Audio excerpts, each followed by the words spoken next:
بگیر چشمت را ببند با من گریه کن همراهم بخند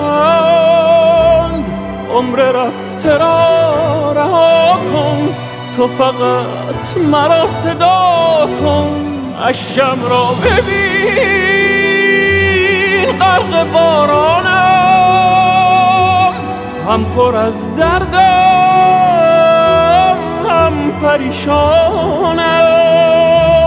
عمر رفته را رها کن تو فقط مرا صدا کن دستم را بگیر